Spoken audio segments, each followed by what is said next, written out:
तो kinetics chapter के लिए पहले हम उसकी वेटेज देख लेते हैं, कितना आता है, कितने क्वेश्चंस आते हैं, कहाँ कहाँ से आते हैं एग्जाम में आपके। तो ये देख लो, आपका 2023, 22, 21, 20 और 19 का डेटा है। ये जेई मेंस एग्जाम का ये टोटल है यहाँ पे। तो आप देख सकते हो जो reaction rate and rate law है, इससे तो हर बार क्वेश्चन आया ही आया है, और अच्छे से आया। ये भी नहीं कि एक आधा कोई गलती से पूछ लिया, काफी क्वेश्चंस इससे बनते हैं। Total 43 in last 5 years। तो ये टॉपिक आपके लिए हाईली इंपॉर्टेंट बन जाता है, इसके लिए आपको अच्छे से प्रैक्टिस करनी है। उसके बाद बस ये जो लास्ट हमारा कैटलिस्ट और ये वाली चीज छोड़ा भी, रेट लॉ वगैरह, कैटलिस्ट जो है ये इतना इंपॉर्टेंट नहीं बचता आपके लिए, बाकी सब जो है हाईली इंपॉर्टेंट बन जाता है kinetics topic for JEE mains exam.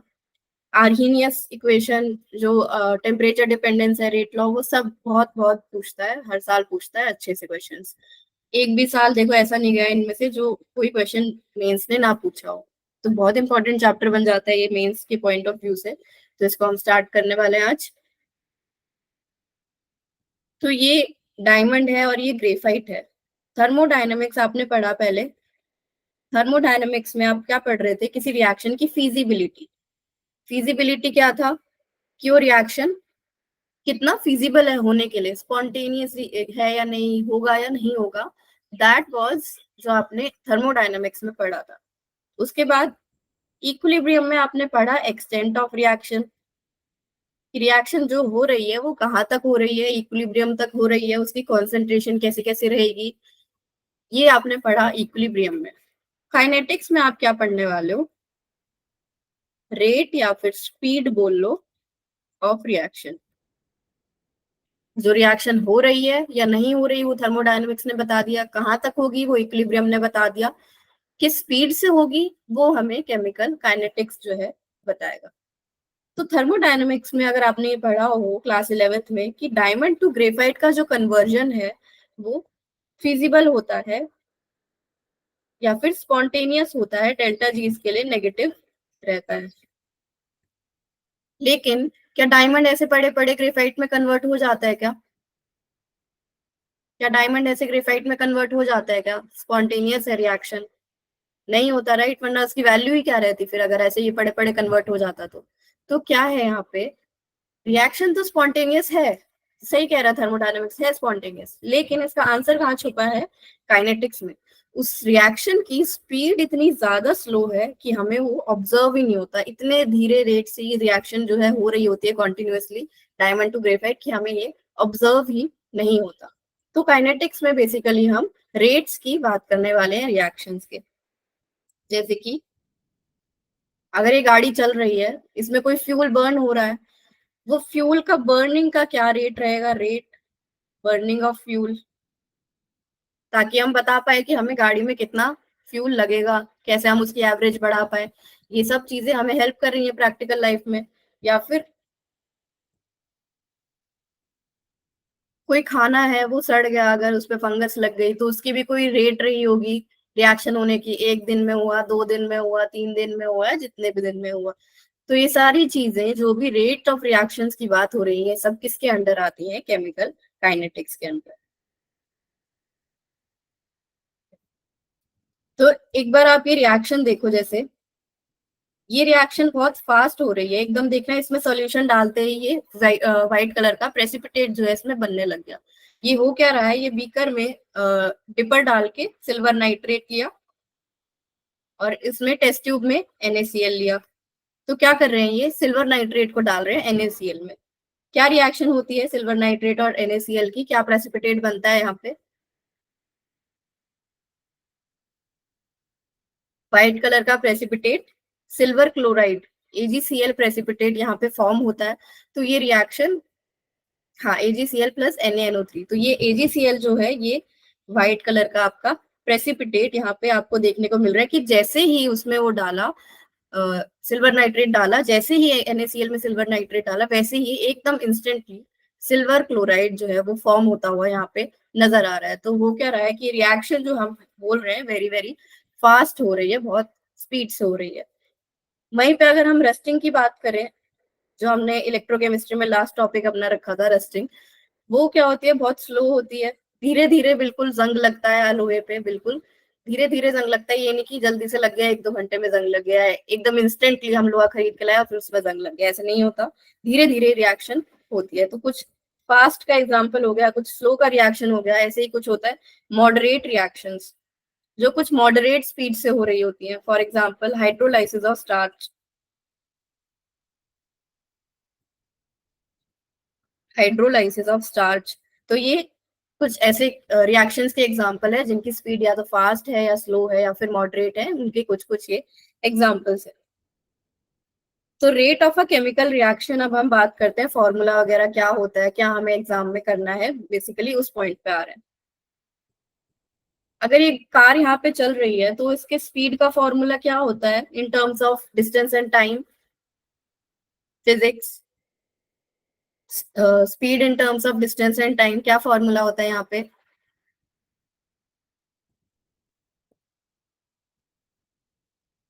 Distance upon time. हाँ तनीषा, तनीषा फॉर्मूला होता है इसका, ठीक है, डिस्टेंस अपॉन टाइम। या फिर हम इसको ये बोल सकते हैं change in position upon time, कि ए टू बी किसी पॉइंट पे गया है तो क्या उसकी चेंज इन पोजीशन हुई, उसको डिवाइड करना टाइम से, ये दे रहा है हमारा speed of this car moving. अब अगर हम केमिकल रिएक्शन की बात करें, ये कोई राउंड बॉटम फ्लास्क है, इसके अंदर कोई केमिकल रिएक्शन हो रही है, तो इसका रेट ऑफ रिएक्शन क्या रहेगा? Change in concentration upon time, change in concentration upon time. बिल्कुल वैसे ही जहाँ पे, जैसे यहाँ पे चेंज इन पोजीशन था, वैसे ही यहाँ पे change in concentration upon time. इसको डिनोट कर लो delta C by delta T से। C is for concentration, T is for time. अब इसको हम रिएक्टेंट टू प्रोडक्ट, अगर कोई रिएक्शन बोल रहे हैं, कोई रिएक्टेंट टू प्रोडक्ट जा रही है, तो डेल्टा सी को कैसे लिख सकते हैं हम, कि रिएक्टेंट्स की कॉन्सेंट्रेशन में जो चेंज हुआ divided by change in time is equal to, या तो प्रोडक्ट्स की कॉन्सेंट्रेशन में जो चेंज हुआ divided by change in time, जिस भी टाइम पीरियड के लिए ऑब्जर्व कर रहे हैं, सपोज 0 से 50 सेकंड के लिए, तो डेल्टा टी क्या हो गया, 50 - 0 50। तो जिस भी टाइम पीरियड के लिए हम ऑब्जर्व कर रहे हैं वो डिनोमिनेटर में रखा है, जो भी कॉन्सेंट्रेशन रिएक्टेंट या प्रोडक्ट की ऑब्जर्व कर रहे हैं वो हमने न्यूमरेटर में रखा है। अब क्या है कि रेट है या फिर स्पीड आप बोल लो, कभी भी नेगेटिव तो हो नहीं सकती, rate is always a positive quantity, speed कभी नेगेटिव में तो हो नहीं सकती, नॉट प्रैक्टिकली पॉसिबल। तो होता क्या है, जो रिएक्टेंट्स है हमारा, रिएक्टेंट्स जो है उनकी कॉन्सेंट्रेशन डिक्रीज हो रही है विद टाइम। रिएक्टेंट तो खत्म होता जा रहा है जैसे जैसे प्रोडक्ट बनता जा रहा है, यही होता है रिएक्शन में। तो अगर रिएक्टेंट जो है खत्म होता जाएगा, तो R2 - R1, जो R2 इज जो बाद में, मतलब रिएक्शन के बीच में जो R रहेगा, दैट R1 इज जो पहले R था, तो R2 - R1 तो एक नेगेटिव वैल्यू आएगी। अगर मैं यहाँ पे चेंज पुट करूंगी, इसका डेल्टा का चेंज पुट करूंगी R2 - R1, तो ये नेगेटिव क्वांटिटी आने लगेगी, रेट नेगेटिव आने लगेगा। तो इसी नेगेटिव को हटाने के लिए इसको मल्टीप्लाई कर देते हैं -1 से। तो जहां जब हम रेट ऑफ रिएक्शन के लिए रिएक्टेंट्स वाला फॉर्मूला यूज करते हैं, तो वहां पे -1 से हम इसे मल्टीप्लाई कर देते हैं to make rate a positive quantity. तो इसको रिएक्टेंट के सामने माइनस लिख लेना। उसके बाद अगर हम रेट ऑफ रिएक्शन की यूनिट की बात करें, यहाँ पे क्या यूनिट थी स्पीड की, डिस्टेंस अपॉन टाइम। डिस्टेंस अगर मैं किलोमीटर में ले लूं, टाइम अगर मैं आवर में ले लूं, तो आ गया किलोमीटर पर आवर, या फिर एसआई यूनिट में मीटर पर सेकंड। सिमिलरली अगर यहाँ पे हम रेट की बात करें, रेट ऑफ रिएक्शन की बात करें, तो रेट ऑफ रिएक्शन की क्या, अभी बताती हूँ अंशिका, रेट ऑफ रिएक्शन की क्या यूनिट आ जाएगी, चेंज इन कॉन्सेंट्रेशन। कॉन्सेंट्रेशन की यूनिट अगर मैं मोलारिटी में ले लूं, तो moles per litre divided by time पर सेकेंड, ये यूनिट आ गई हमारी रेट ऑफ रिएक्शन की। R2 - R1 नेगेटिव इसलिए होगा क्योंकि रिएक्टेंट टू प्रोडक्ट जब जा रहे हैं, तो रिएक्टेंट की जो कॉन्सेंट्रेशन है, दिस ब्रैकेट रिप्रेजेंट्स कॉन्सेंट्रेशन, तो ये रिएक्टेंट की जो कॉन्सेंट्रेशन है ये टाइम के साथ कम होती जाएगी, क्योंकि रिएक्टेंट कंज्यूम होता जाएगा, प्रोडक्ट बनता जाएगा। तो ये जो चेंज, हम डेल्टा का मतलब क्या है, चेंज। चेंज कैसे निकालते हैं, फाइनल माइनस इनिशियल करके, फाइनल माइनस इनिशियल करके। तो फाइनल जो है वो अगर R2 है, इनिशियल जो है वो R1 है, तो बाद में मतलब फाइनल जो R2 है that will be less than R1, क्योंकि रिएक्टेंट क्या हो रहा है, कंज्यूम हो रहा है रिएक्शन में, तो अगर R2 लेस देन R1 है और R1 उसमें से माइनस कर रहे हैं तो ये नेगेटिव आएगी। ठीक है, ओके, ये नोट डाउन कर लो।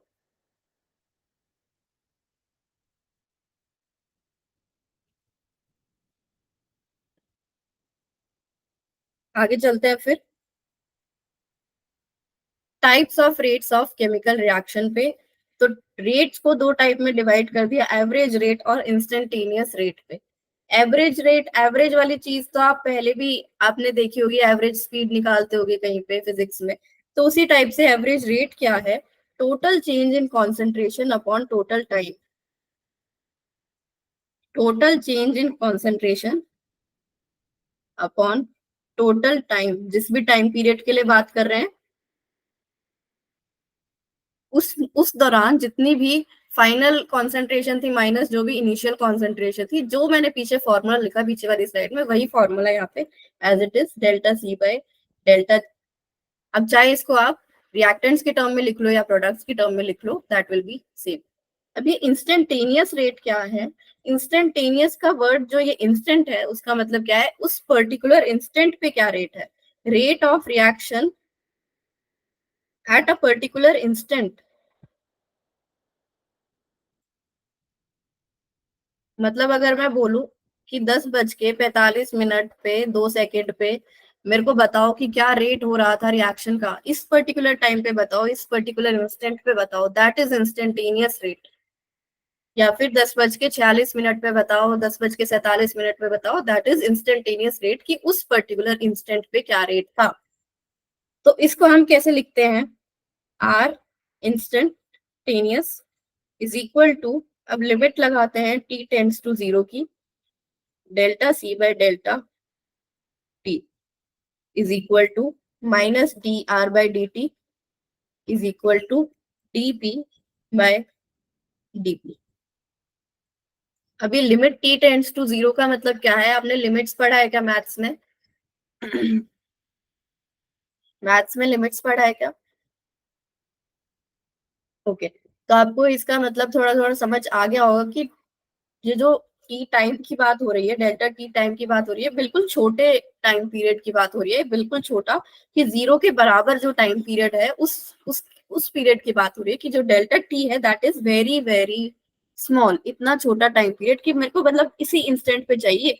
ये नहीं कि 10:45 और फिर 5 सेकंड हो जाए, no, as small as possible, ये 3 सेकंड का गैप भी नहीं होना चाहिए, मेरे को बिल्कुल पर्टिकुलर उसी एग्जैक्ट मोमेंट पे चाहिए, दैट इज इंस्टेंटेनियस रेट। इसलिए यहाँ पे लिमिट t टेंड्स टू 0 और डिनोमिनेटर, हाँ, अप्रोचेस टू 0 और डिनोमिनेटर में डेल्टा t लिखा है। और ये d वाला डिफरेंशियल वाला dt और dr क्यों लगा है, क्योंकि बिल्कुल स्मॉल टाइम पीरियड की बात हो रही है, तो बिल्कुल स्मॉल टाइम पीरियड या बिल्कुल स्मॉल चेंज इन कॉन्सेंट्रेशन को हम इससे रिप्रेजेंट करते हैं, d से, डिफरेंशियल वाले, और ये t टेंड्स टू 0 की लिमिट। अब इसको और अच्छे से समझते हैं, नेक्स्ट स्लाइड पे चलते हैं, अगर ये लिख लिया हो तो ठीक है। अब ये डायग्राम देखो, पहले लेफ्ट हैंड साइड वाला देखते हैं, कॉन्सेंट्रेशन ऑफ रिएक्टेंट्स दिया हुआ है वाई एक्सिस पे और टाइम दिया हुआ है एक्स एक्सिस पे।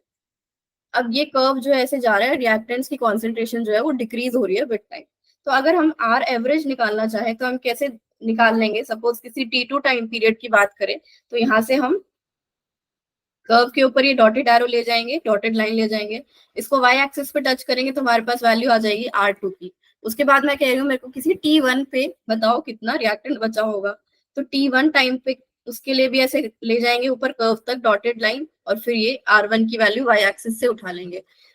अब इस फॉर्मूला में पुट करेंगे जो हमारे पास था, minus delta R by delta T, तो minus R2 minus R1 by T2 minus T1, यही हो गया change in concentration upon change in time.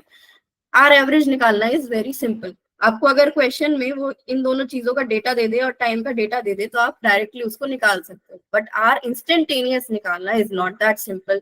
Are instantaneous कैसे निकालते हैं, ये जो कर्व आया है पूरा, इस पे जिस भी इंस्टेंट पे, सपोज टी टाइम पे निकालने को बोला है अगर आर इंस्टेंट, तो इस टी टाइम के लिए हम इस कर्व पे ऐसे एक टेंजेंट जो है वो ड्रॉ कर रहे हैं, एक टेंजेंट जो है वो ड्रॉ कर रहे हैं। टेंजेंट क्या होता है, वो कर्व पे सिर्फ एक पॉइंट पे टच करता है, तो हमें इस पॉइंट पे चाहिए टी वाले टाइम पे। तो इस टाइम के लिए हम इस साइड ले जाएंगे, जो भी आर की वैल्यू आएगी इस टाइम पे उसको यहाँ पे पुट कर देंगे, और स्लोप जो है वो फाइंड कर लेंगे इस टेंजेंट की। ये इसको ट्रायंगल फॉर्म में क्यों बनाया, इसकी स्लोप निकालने के लिए। स्लोप क्या होता है, D Y by D X. Y पे क्या है, रिएक्टेंट, और एक्स पे क्या है, time. So this is D R by D T, और minus to make it positive. तो ये आ गई हमारी स्लोप की वैल्यू। स्लोप की वैल्यू दे देगा R instantaneous. So this is how instantaneous rate is calculated. Curve से ही बता सकते हैं, ये किसी डेटा से डायरेक्टली नहीं बताया जा सकता। अब राइट हैंड साइड वाले ग्राफ पे चलते हैं। कॉन्सेंट्रेशन ऑफ प्रोडक्ट्स है इस बार वाई एक्सिस पे। तो विद टाइम कॉन्सेंट्रेशन जो है वो इंक्रीज होती है ऑफ प्रोडक्ट्स। अब फिर से अगर इस पर्टिकुलर टाइम पे इंस्टेंटेनियस पे बताना है आर इंस्टेंटेनियस, तो यहाँ पे हम इसको ले गए, यहाँ एक टेंजेंट ड्रॉ किया, स्लोप हमें बतानी है इस टेंजेंट की, तो फिर से क्या हो जाएगा, dp by dt, dy by dx, that will be slope, that will be R instantaneous. और अगर आर एवरेज बताना हो तो p2 minus p1 upon t2 minus t1। R average निकालना तो बिल्कुल सिंपल है, डायरेक्ट समझ आ गया। अब आर एवरेज और आर इंस्टेंटेनियस क्या होते हैं और कैसे कैसे कैलकुलेट होते हैं।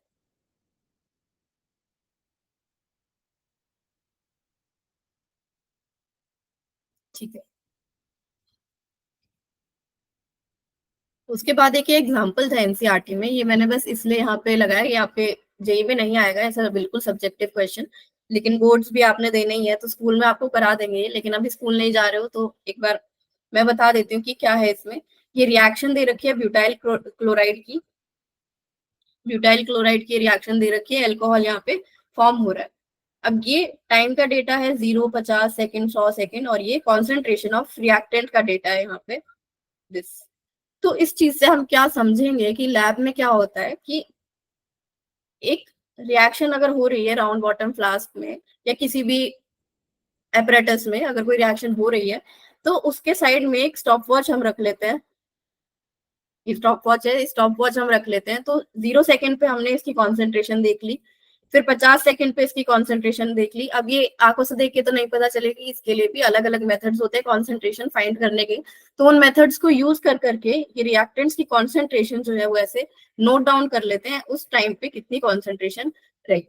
तो अगर हम ये कॉन्सेंट्रेशन और टाइम पीरियड को इस तरह से टेबुलर फॉर्म में लिख लें कि कॉन्सेंट्रेशन ये लिख ली इन्होंने, ये पॉइंट 1 थी यहाँ पे, ये पॉइंट 1 लिख ली, फिर 0.905 थी, 50 सेकेंड पे ये 0 पे थी, ऐसे करके हमने सारे डेटा जो है ये लिख लिए। अब ये वाला टेबल क्या है, ये वाला कॉलम क्या है, जो भी ये सेकंड वाली वैल्यू थी उसको यहाँ लिख लिया, जो थर्ड वाली वैल्यू थी उसके नीचे लिख ली, सिमिलरली इसको यहाँ ऐसे करके लिख लिया।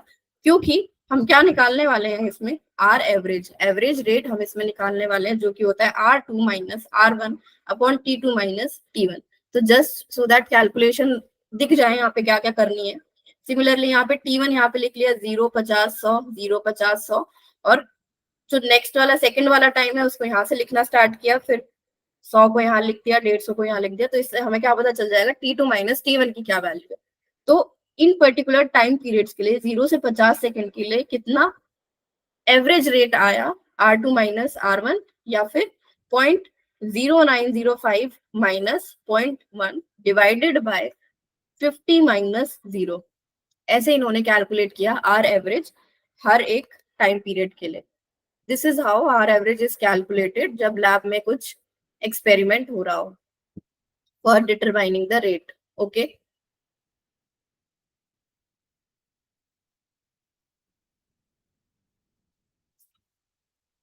अब इसी डेटा से एक ये कर्व बना लिया इन्होंने, ये रही उसकी कॉन्सेंट्रेशन, ये रहा टाइम पीरियड। तो अगर कोई ऐसे बोले कि 600 सेकंड पे इंस्टेंटेनियस रेट बताना है तो कैसे करेंगे इसको, 600 सेकंड पे ये टेंजेंट ड्रॉ किया, इसकी वैल्यू वाई एक्सिस से लेंगे, उस टाइम कितनी कॉन्सेंट्रेशन रही होगी, सपोज 0.027 यहाँ पे कॉन्सेंट्रेशन उस टाइम रही होगी रिएक्टेंट की अगर, तो आर इंस्टेंटेनियस हो जाएगा 0.7 डिवाइडेड बाय 600।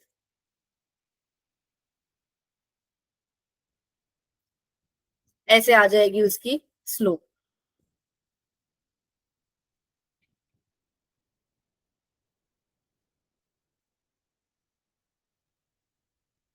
ठीक है,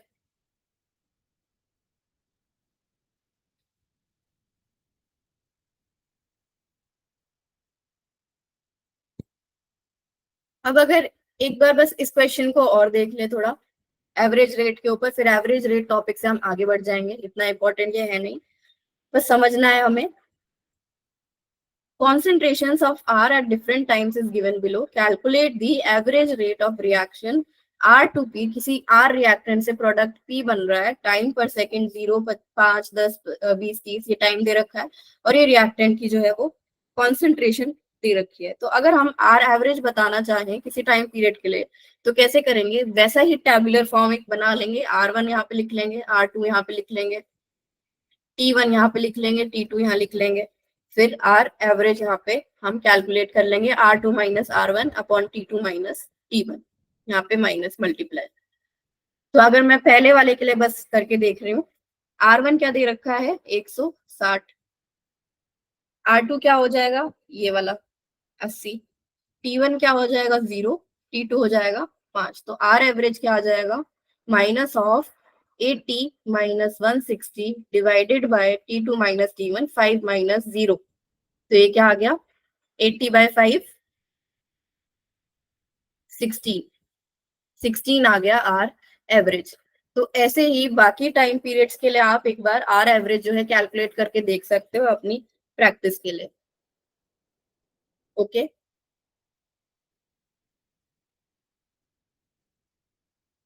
सेकंड का 8, ओके अंशिका गुड। बाकी आप घर पे ट्राई कर लेना, ठीक है, इसको मैं स्लाइड में ही अटैच रखूंगी, आप बाकी घर पे ट्राई कर लेना, घर पे तो हो ही, मतलब बाद में क्लास के बाद ट्राई कर लेना। तो अब चलते हैं relation between reaction rates of different species involve in a reaction. जो ए और बी या सी जो भी रिएक्टेंट्स जो है अगर हमें किसी रिएक्शन में दे रखे हैं तो उनका क्या रोल रहेगा टुवर्ड्स रेट ऑफ रिएक्शन, वो हम इसमें पढ़ने वाले हैं। तो यहाँ पे हम कोई जनरल रिएक्शन नहीं ले रहे हैं अभी, हेबर्स प्रोसेस वाली रिएक्शन से समझते हैं इस चीज को, N2+3H2 गिविंग 2 अमोनिया मॉलिक्यूल्स, ये है हेबर्स प्रोसेस की रिएक्शन। तो अगर हम इसमें ये बताएं कि किस स्पीड से ये N2 गैस खत्म हो रही होगी, किस स्पीड से ये NH3 गैस फॉर्म हो रही होगी, किस स्पीड से ये H2 गैस खत्म हो रही होगी, तो उसको हम कैसे लिख सकते हैं, rate of rate of disappearance of N2 अगर हम लिखना चाहें तो इसको लिखेंगे, वही formula delta C by delta t हमें लगाना है। रिएक्टेंट्स के लिए अगर हम लिख रहे हैं तो माइनस, प्रोडक्ट्स के लिख रहे हैं अगर तो प्लस, तो minus delta R by delta T, यहाँ पे plus delta P bye delta T. यही चीज यूज करके बस हम तीनों चीजों के लिए रेट बताने वाले हैं। तो अगर हमें rate of disappearance of N2 लिखना है तो क्या हो जाएगा, minus d N2 concentration of change of N2 by dt, rate of disappearance of H2 will be minus d H2 by dt, rate of appearance of NH3 will be plus d NH3 by dt। ये किस किस चीज के rates हैं, किस speed से ये reactants खत्म हो रहे हैं या किस स्पीड से रिएक्शन बन रहे हैं। तो अब ये जो रेट्स हैं, अगर हम मतलब इंडिविजुअली बात ना करें, हम पूरा अगर रेट ऑफ रिएक्शन की बात करें तो हम इन चीजों से कैसे रेट ऑफ रिएक्शन बता सकते हैं, स्टोइक्योमेट्री से हमें यहाँ पे डिवाइड करना है, इनकी स्टोइक्योमेट्री से डिवाइड करना है, क्योंकि ये जो रेट्स हैं ये अलग अलग हैं, क्योंकि इसमें स्टोइक्योमेट्री भी इन्वॉल्व है, एक मॉलिक्यूल है या 3 मॉलिक्यूल है H2 के, तो ये चीजें जो है इम्पैक्ट करती हैं रेट पे। तो अगर हम पूरे रेट ऑफ रिएक्शन की बात करें तो इसको हम लिखते हैं, रेट ऑफ रिएक्शन ऐसे ही लिखवाया था, change in concentration upon time. तो या तो आप किसी भी रिएक्टेंट के लिए देख सकते हो या तो किसी भी प्रोडक्ट के लिए आप देख सकते हो, उसको स्टोइक्योमेट्री से डिवाइड करके। इसमें हम तीनों के लिए लिख के देखते हैं अभी, तो ये हो जाएगा, इसमें तो 1 ही है N2 के लिए, तो ये हो जाएगा minus d N2 by d t will be equal to, अब यहाँ पे 3 को हम डिवाइड करके लिखेंगे, -1/3 D H2 by d T. यहाँ पे इस 2 को डिवाइड करेंगे तो 1/2 D NH3 by d T. तो अब ये जो वैल्यूज आ गई, इससे हम बता सकते हैं rate of reaction. -1/3 DH2/dt is rate of reaction. 1/2 NH3/dt is also rate of reaction, and this is also rate of reaction. अगर स्टोइक्योमेट्री इन्वॉल्व कर रहे हैं तो हमारे पास क्या आ रहा है, रेट ऑफ रिएक्शन. और अगर हम इन्वॉल्व नहीं कर रहे तो हम उससे क्या बता सकते हैं कि किस स्पीड से वो रिएक्टेंट बन रहा, खत्म हो रहा है, या फिर किस स्पीड से वो प्रोडक्ट जो है वो फॉर्म हो रहा है. रेट ऑफ डिसअपियरेंस और अपियरेंस में हम कोई स्टोइक्योमेट्री इन्वॉल्व नहीं करेंगे. कब करेंगे, जब हमें रेट ऑफ रिएक्शन जो है बताना होगा. क्लियर है?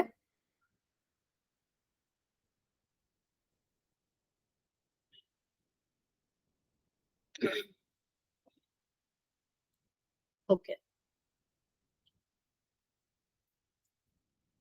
नोटेड.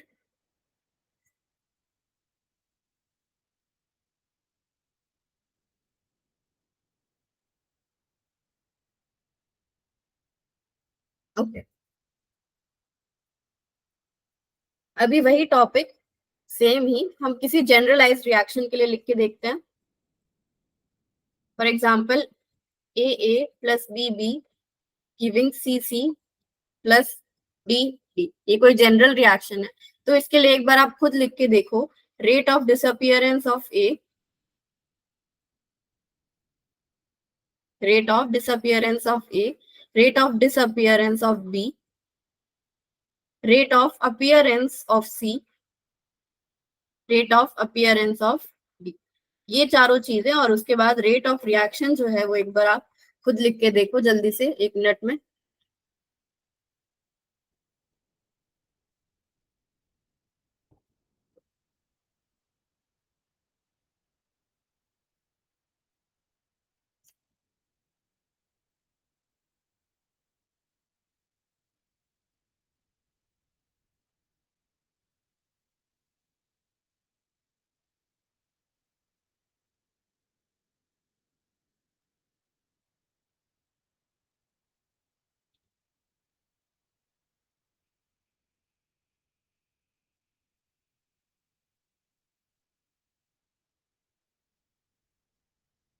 तो आपने देखी होंगी ये लिख के. Rate of disappearance of A कैसे लिखेंगे, -DA/dt.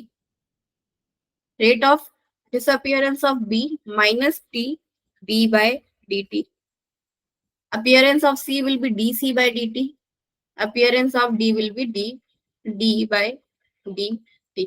और वहीं पे अगर हम रेट ऑफ रिएक्शन लिखेंगे तो इस बार स्टोइक्योमेट्री इन्वॉल्व करके लिखेंगे. तो ये क्या हो जाएगा, -1/A. This is stoichiometry for A. -1/A dA/dt is equal to -1/B dB/dt is equal to 1/C dC/dt is equal to 1/D capital D/dt.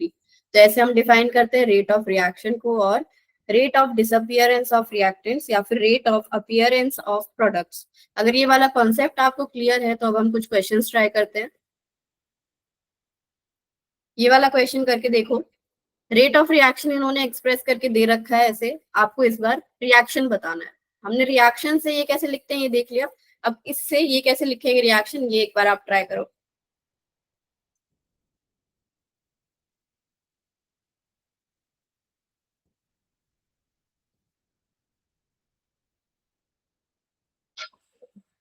Okay,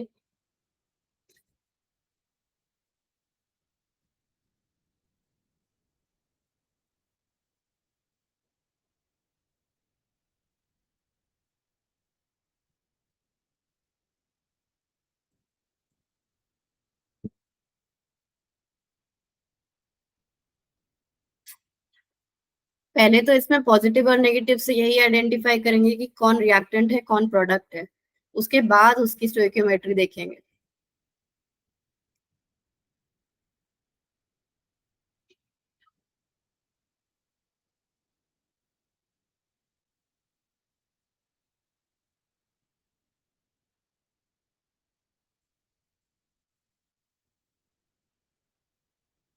तो यहाँ पे सी के सामने पॉजिटिव लिखा है, इसका मतलब ये क्या रहा होगा, प्रोडक्ट, क्योंकि ये बन रहा होगा. डी के सामने नेगेटिव है, इसका मतलब ये रिएक्टेंट रहा होगा. ए के सामने पॉजिटिव है, इसका मतलब ये भी प्रोडक्ट होगा. और बी के सामने नेगेटिव है तो ये रिएक्टेंट रहा होगा. तो इस चीज से हमारे ये दोनों ऑप्शंस तो ऐसे ही कट गए, इसमें सी और डी जो है वो प्रोडक्ट दे रखा है। अब इन दोनों में से हमें अलग अलग करने के लिए चाहिए स्टोइक्योमेट्री। तो बी के सामने क्या स्टोइक्योमेट्री है, 1 ही है, यहाँ पे कुछ भी नहीं है 1। और डी के सामने क्या है हमारा, 3 है नीचे, इसका मतलब 3D जो है वो रहा होगा। उसके बाद ये 4A और 2C। तो ऐसे आ रहा है आपका ऑप्शन बी। बहुत बढ़िया, आगे चलते हैं। एक क्वेश्चन ये और ट्राई करो। X A plus y B giving z C reaction है। dA by dt is equal to dB by dt is equal to 1.5 dC by dt दे रखा है, then x, y and z can be।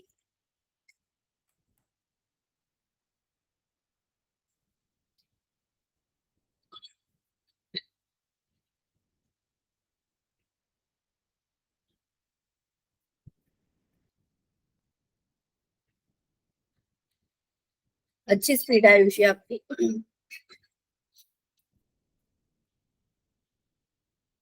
पढ़ा हुआ है क्या पहले kinetics आपने?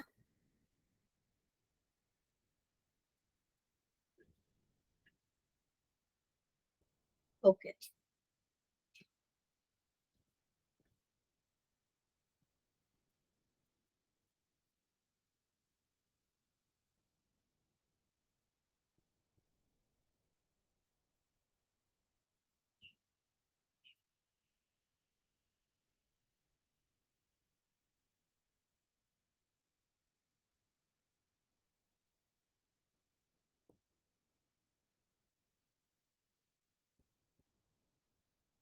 B आ रहा है 3 to 3। यहाँ पे हमें डीए बाई dt और ये रिलेशन दे रखा है, तो अगर हम इस रिएक्शन के लिए खुद से एक बार रेट ऑफ रिएक्शन लिख के देखें तो क्या एक्सप्रेशन आएगा इसका, -1/x dA by dt is equal to -1/y dB by dt is equal to 1/z dc by dt। ये रिलेशन यहाँ पे आएगा। तो अगर मैं इसको गिवन वाले से कंपेयर करूं तो मैं बता सकती हूँ कि 1/x की वैल्यू क्या है 1, इस वाले से बता सकती हूँ 1/y की वैल्यू क्या है 1, और इसको अगर मैं 3/2 लिख लूं 1.5 को, तो मैं कह सकती हूँ 1/z की वैल्यू इज 3/2। तो अगर यहाँ पे अब एक्स वाई जेड की वैल्यू निकाले तो क्या हो जाएगी, एक्स की हो जाएगी 1, वाई की हो जाएगी 1 और जेड की हो जाएगी 2/3। ऑप्शन में अगर ये दिया होता तो करेक्ट होता, लेकिन होल नंबर्स दिए हैं तो इसको कन्वर्ट कर लेंगे 3 से मल्टीप्लाई करके यहाँ पे, तो 3 3 2, ऑप्शन सी। ठीक है अंशिका।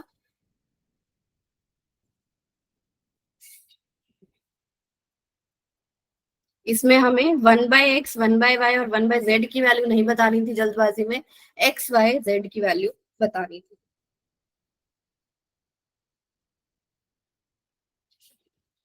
तो आगे चलते हैं, फैक्टर्स अफेक्टिंग रेट क्या क्या है।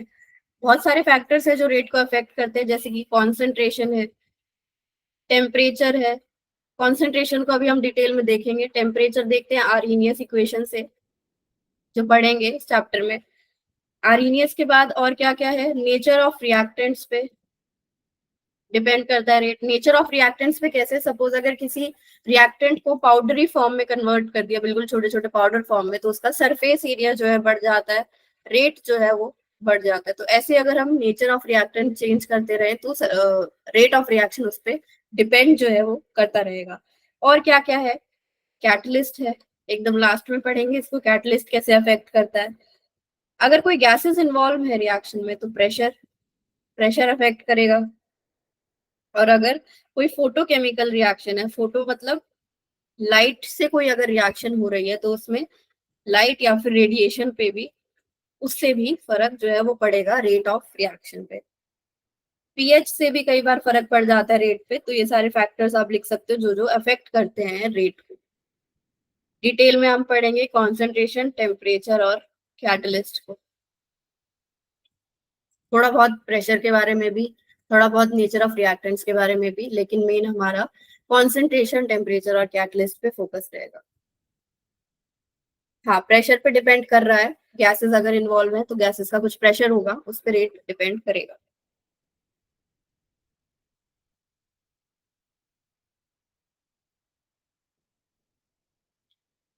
तो आज का हम ये टॉपिक रखने वाले हैं कॉन्सेंट्रेशन पे, मतलब आज का नहीं तो काफी दिन चलेगा अभी। स्टार्ट करते हैं इसको। रेट लॉ आता है इसमें, सबसे पहली चीज कि रेट लॉ देखते हैं क्या है। तो रेट जो कॉन्सेंट्रेशन पे डिपेंड कर रहा है, रिएक्टेंट्स की कॉन्सेंट्रेशन पे रेट जो है डिपेंड कर रहा है, उसको अगर एक एक्सप्रेशन में लिख दें हम कि कैसे कैसे डिपेंड कर रहा है, ज्यादा कर रहा है, कम कर रहा है, किस रेट से कर रहा है, किस किस पर्टिकुलर नंबर से कर रहा है, उसको अगर हम एक्सप्रेशन में लिख दें, that will be rate law. Dependence बता रहा है, रेट लॉ डिपेंडेंस बता रहा है किसकी, concentration of reactants, dependence of rate on concentration of reactants. अगर हम एक एक्सप्रेशन में लिख दें, so that expression is called rate law. क्या बता रहा है ये, रिएक्टेंट्स की कॉन्सेंट्रेशन से क्या चेंज आ रहा है रेट में। हाँ, ये सारे रेट्स हम पढ़ेंगे, डिफरेंशियल, इंटीग्रेटेड, सब पढ़ेंगे रेट लॉ। तो इसको पहली चीज तो आपको यही इंपॉर्टेंट लिखनी है यहाँ पे बिल्कुल, कि रेट लॉ कंप्लीटली एक्सपेरिमेंटल से आता है, एक्सपेरिमेंटल डेटा से आता है कि रिएक्टेंट की किस कॉन्सेंट्रेशन से क्या चेंज होगा। या आप डायरेक्ट कोई रिएक्शन देके A plus B giving C plus D, ऐसे कोई रिएक्शन देके आप रेट लॉ जो है वो नहीं बता सकते कि कितना ए चेंज करने से कितना बी चेंज हो जाएगा या कितना रेट चेंज हो जाएगा, या आप ऐसे नहीं बता सकते। इसके लिए आपको एक्सपेरिमेंट करना पड़ेगा कंप्लीटली। तो रेट लॉ जो आता है वो एक्सपेरिमेंटल आता है। अब इसको लिखते कैसे, कैसे इसे एक्सप्रेस करते हैं।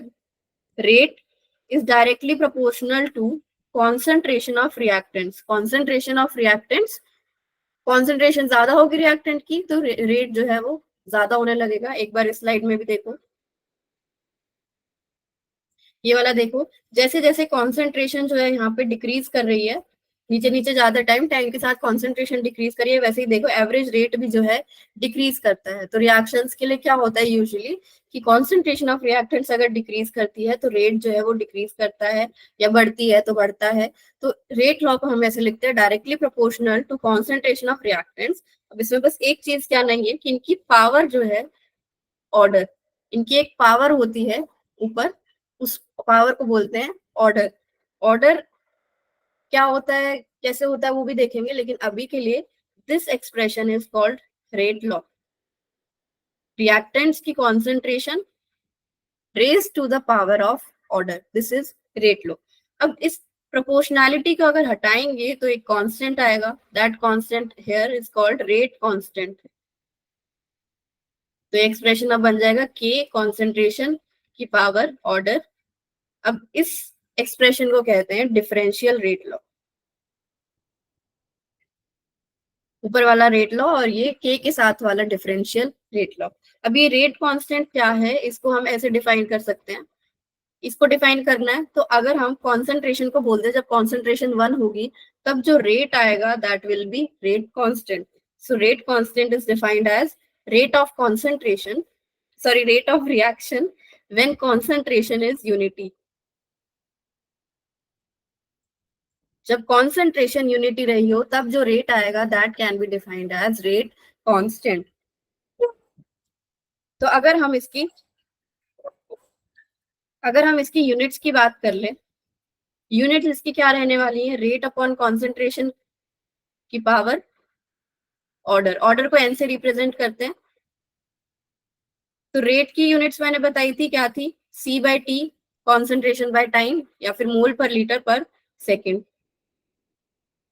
Divided by concentration mole per litre की पावर एन।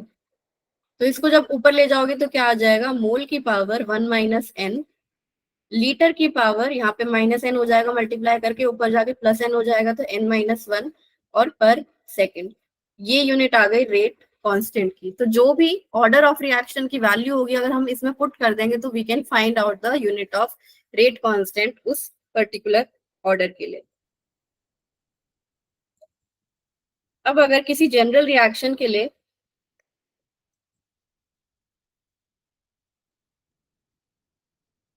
रेट लॉ लिखना हो तो हम कैसे इसको लिख सकते हैं, rate is directly proportional to reactant A की concentration raised to the power of order, जो भी एक चेंज करने से जो रेट पे फर्क पड़ रहा है उसको ऊपर लिख दिया, ऑर्डर ए का ऑर्डर मल्टीप्लाइड बाय बी की कॉन्सेंट्रेशन और वाई इज बी का ऑर्डर।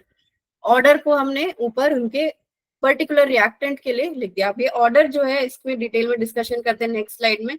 और अगर हमें डिफरेंशियल रेट लॉ लिखना हो तो रेट इज इक्वल टू के ए की पावर एक्स बी की power Y.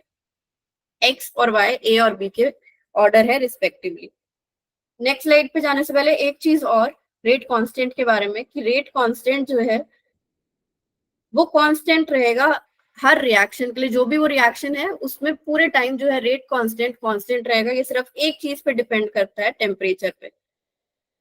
Rate constant depends only on temperature. अगर टेम्परेचर बढ़ा रहे हैं या घटा रहे हैं तो वहीं पे रेट चेंज होगा। अगर कॉन्सेंट्रेशन चेंज कर दी रिएक्टेंट की तो रेट कांस्टेंट पे कोई भी फर्क नहीं पड़ने वाला। Rate constant depends only and only on temperature. Concentration से कोई फर्क उस पर नहीं पड़ने वाला। अब इस एक्सप्रेशन को हम एक बार नेक्स्ट स्लाइड पे ले चलते हैं ऑर्डर समझने के लिए। लिख लिया ये?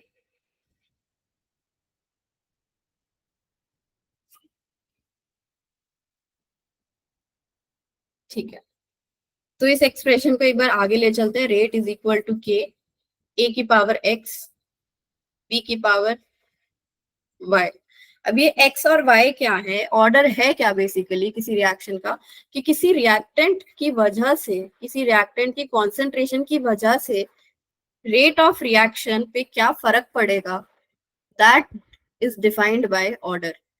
कि किसी रिएक्टेंट की कॉन्सेंट्रेशन से रेट ऑफ रिएक्शन पे क्या फर्क पड़ेगा, that is defined by order of reaction. तो अगर ए की कॉन्सेंट्रेशन चेंज करने से एक्स अमाउंट से फर्क पड़ रहा है तो ऊपर लिख दिया एक्स, मतलब x is the order, order with respect to ए।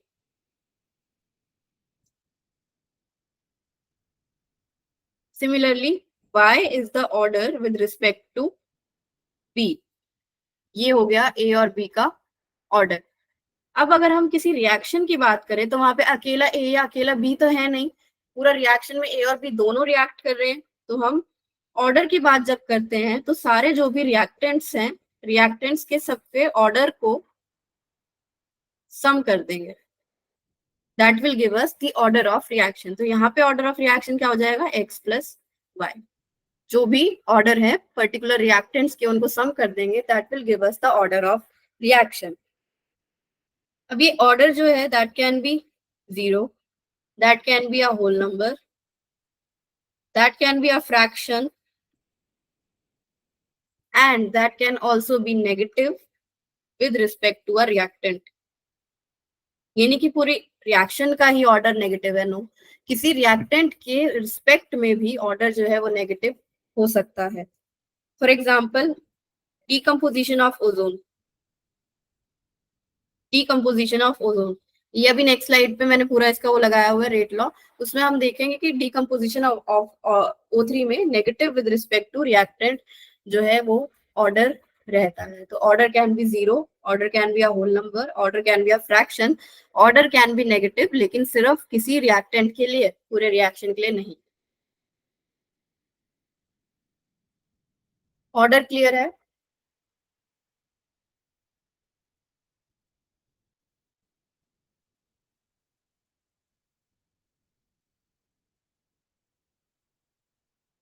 ठीक है,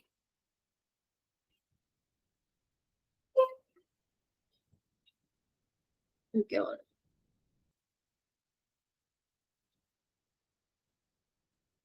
अब ये देखो, ये कुछ कुछ रिएक्शंस यहाँ पे लगाई हुई हैं, ये उनका रेट लॉ है एक्सपेरिमेंट से। तो रेट लॉ से आप, मेरे को यहाँ पे हम एक कॉलम और ऐड कर देते हैं ऑर्डर का। तो आप इन सब रेट लॉ से ऑर्डर जो है यहाँ पे सबकी वैल्यू जो है वो लिखते जाओ। कैसे लिखोगे, जो जो भी यहाँ पे ऊपर दे रखा है इनका सम करके। तो फर्स्ट वाले के लिए ऑर्डर क्या हो जाएगा, यहाँ पे वन ही है और एक ही रिएक्टेंट है तो ऑर्डर वन। नेक्स्ट वाले के लिए कितना हो जाएगा ऑर्डर,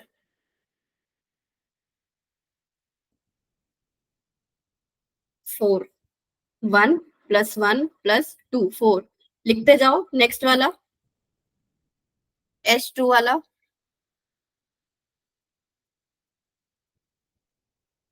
3/2। नेक्स्ट NO2 की पावर 0 और CO की पावर, NO2 की पावर 2 और CO की पावर 0, 2, 2 प्लस 0, 2। सिमिलरली यहाँ पे ये देखो आ गया O2 के रिस्पेक्ट में नेगेटिव, 2 माइनस 1, 1। यहाँ पे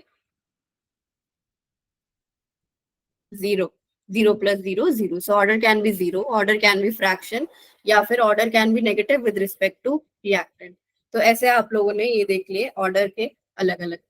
तो अब अगर हम यहाँ पे किसी एक इस वाले की रिएक्शन की कुछ खास बात करने वाले हैं, यहाँ पे आप मेरे को बताओ कि कितने रिएक्टेंट मॉलिक्यूल्स है, कितने रिएक्टेंट्स है यहाँ पे, मतलब विद देयर स्टोइकियोमेट्री कितने मॉलिक्यूल्स हैं विद देयर स्टोइकियोमेट्री।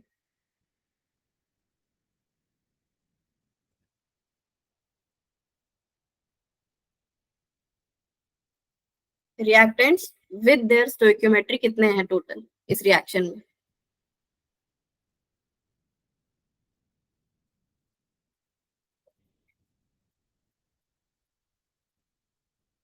2 नहीं बच्चे, यहाँ पे रिएक्टेंट्स देखो 5 है यहाँ पे, यहाँ पे एक BrO3 माइनस है, एक यहाँ पे 6 है। तो आप बताओ कितने हो गए टोटल?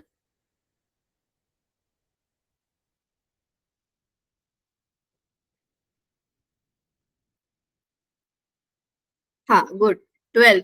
5 प्लस 1 प्लस 6, 12 जो है यहाँ पे मॉलिक्यूल्स या फिर पार्टिकल्स या फिर एटम्स जो भी हैं, आयंस है, ये 12 जो है टोटल यहाँ पे रिएक्ट कर। तो रिएक्ट कर कैसे रहे, मतलब रिएक्शन होती क्या है कि मॉलिक्यूल्स जो है वो आपस में कोलाइड करते हैं एक दूसरे से।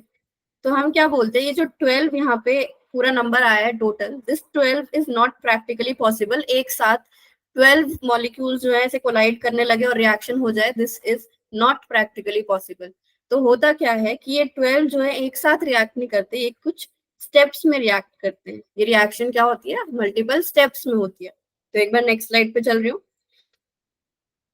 12 reactants cannot collide simultaneously. 12 reactants cannot collide simultaneously. तो होता क्या है कि ये रिएक्शन जो है मल्टीपल स्टेप्स में प्रोसीड करती है, और जो रिएक्शंस मल्टीपल स्टेप्स में प्रोसीड करती है उनको बोलते हैं कॉम्प्लेक्स रिएक्शंस। हाँ, जो रिएक्शंस मल्टीपल स्टेप्स में प्रोसीड करती है उसको बोलते हैं कॉम्प्लेक्स रिएक्शंस। और ये जो इंडिविजुअल स्टेप्स आएंगे, each number of step is called, एक स्टेप को बोलते हैं एलिमेंट्री रिएक्शन। हर एक स्टेप को उसको इंडिविजुअली एलिमेंट्री रिएक्शन बोलते हैं, और जो रिएक्शन मल्टीपल स्टेप्स में हो रही है उसको कॉम्प्लेक्स रिएक्शन बोल रहे हैं, और उसके एक एक स्टेप को एलिमेंट्री रिएक्शन बोलते हैं। This is complex and elementary reactions. अब एक टर्म और डिफाइन करनी है मेरे को, मॉलिक्यूलैरिटी। मॉलिक्यूलैरिटी, मॉलिक्यूलैरिटी ऑफ रिएक्शन, पहली चीज तो यही कि सिर्फ एलिमेंट्री रिएक्शंस के लिए डिफाइन होती है।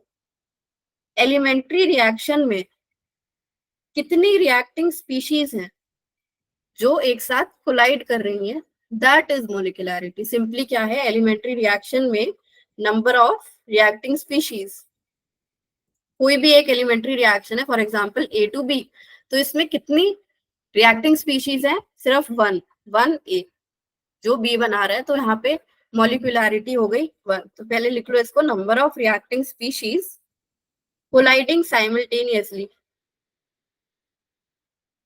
colliding simultaneously to do a chemical reaction. It is molecularity, कि किसी भी एक एलिमेंट्री रिएक्शन में, for example this is elementary reaction, तो इसमें कितनी रिएक्टिंग स्पीशीज एक साथ कोलाइड कर रही हैं to give a chemical reaction. अगर कोई 2A गिविंग B होती तो मॉलिक्यूलैरिटी क्या हो जाती, 2। A प्लस B कोई एक स्टेप है और C उस वो प्रोडक्ट दे रहा है, तो यहाँ पे मॉलिक्यूलैरिटी कितनी हो जाती, 1A प्लस 1B, 2। मतलब गिवन कि ये एलिमेंट्री रिएक्शंस है सिर्फ तभी। तो अगर कोई वन मॉलिक्यूलैरिटी वाली रिएक्शन है तो उसको बोलते हैं यूनिमॉलिक्यूलर, 2 वाली है तो बाय मॉलिक्यूलर, 3 वाली है तो ट्राई मॉलिक्यूलर, 3 से ज्यादा नहीं हो सकती, प्रोबेबिलिटी इस चीज की बहुत बहुत कम है, प्रोबेबिलिटी वेरी लो कि 3 से ज्यादा मॉलिक्यूल्स एक साथ कोलाइड कर करके रिएक्शन दे दें, हमें बहुत कम इस चीज की प्रोबेबिलिटी रहती है। फिर तो वो कॉम्प्लेक्स रिएक्शन में ही आ जाती है कि फिर वो मल्टीपल स्टेप्स में जो है वो प्रोसीड करने लगती है। एलिमेंट्री रिएक्शंस में ज्यादा से ज्यादा हम कहेंगे कि 3 मॉलिक्यूल्स हमें रिएक्ट करते हुए दिखते हैं। एक आधा कोई रेयरली कोई एग्जांपल होगा जिसमें इसकी 3 से ज्यादा आ जाए मॉलिक्यूलैरिटी, वरना 99% आपको सिर्फ 3 मॉलिक्यूल्स तक मॉलिक्यूलैरिटी देखने को मिलेगी। तो कॉम्प्लेक्स रिएक्शंस, एलिमेंट्री रिएक्शंस और मॉलिक्यूलैरिटी, ये क्लियर हो गया।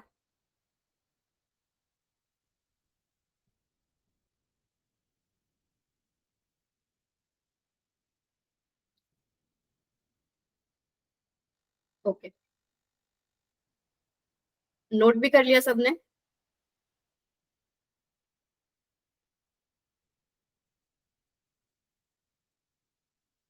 ठीक है, तो एक बार रेट कांस्टेंट की यूनिट पे दोबारा चलते हैं। हमारे पास ऑर्डर की हमने बात करी थी, तो हम इस क्लास में मतलब 12th क्लास में क्या क्या ऑर्डर हम पढ़ने वाले हैं, 0, 1 और 2, 0 order reactions, first order reactions और सेकंड ऑर्डर रिएक्शंस।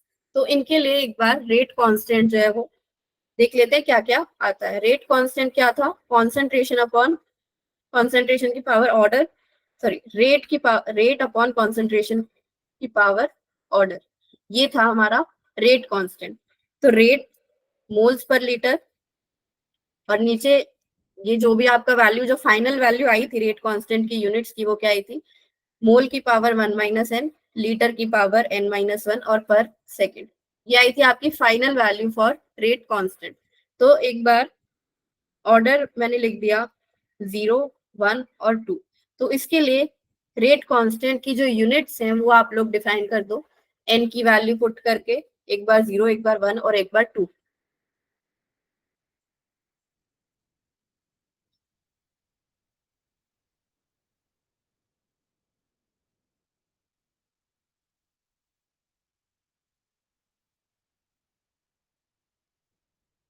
पहले वाले के लिए moles per litre per second, 0 यहाँ पे पुट करेंगे तो ये आ जाएगा मोल की पावर 1,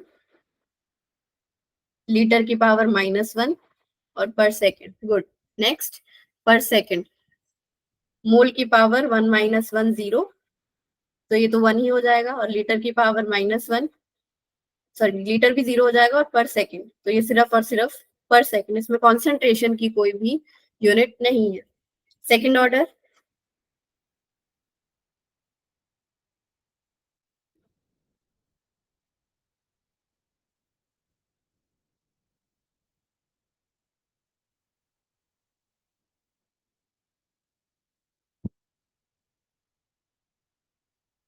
मोल पर मोल लीटर पर सेकेंड, मोल की पावर 1 - 2 तो -1, लीटर की पावर 2 - 1 1, और पर सेकेंड। तो ये आ गई units for second order, first order and 0 order. Next एक ये क्वेश्चन है, लेकिन थोड़ा सा बड़ा है, तो हम नेक्स्ट क्लास में इसको स्टार्ट कर लेंगे। आज के लिए इतना ही बेसिक पार्ट रखते हैं थोड़ा। तो इस क्लास में हमने एकदम बेसिक रखा पूरा, देख लिया कि क्या क्या रेट का फॉर्मूला होता है, इंस्टेंटेनियस रेट, एवरेज रेट कैसे कैलकुलेट करते हैं कर्व से, डेटा से, और ये वाली चीज इंपॉर्टेंट थी हमारे लिए, रेट ऑफ डिसअपियरेंस ऑफ और रेट ऑफ रिएक्शन, ये वाली चीज काफी इंपॉर्टेंट थी। इससे डायरेक्ट क्वेश्चन आ जाता है कई बार, तो उससे रिलेटेड हमने क्वेश्चंस किए। उसके बाद फैक्टर्स अफेक्टिंग रेट देखे, और रेट लॉ और ऑर्डर जो है हमने पढ़ा आज। उसके बाद कॉम्प्लेक्स रिएक्शन, एलिमेंट्री रिएक्शन और मॉलिक्यूलैरिटी क्या होता है, ये सब देखा। तो आज के लिए इतना ही काफी है, इस क्वेश्चन से हम नेक्स्ट क्लास में कंटिन्यू करेंगे। ठीक है, बाय बेटा।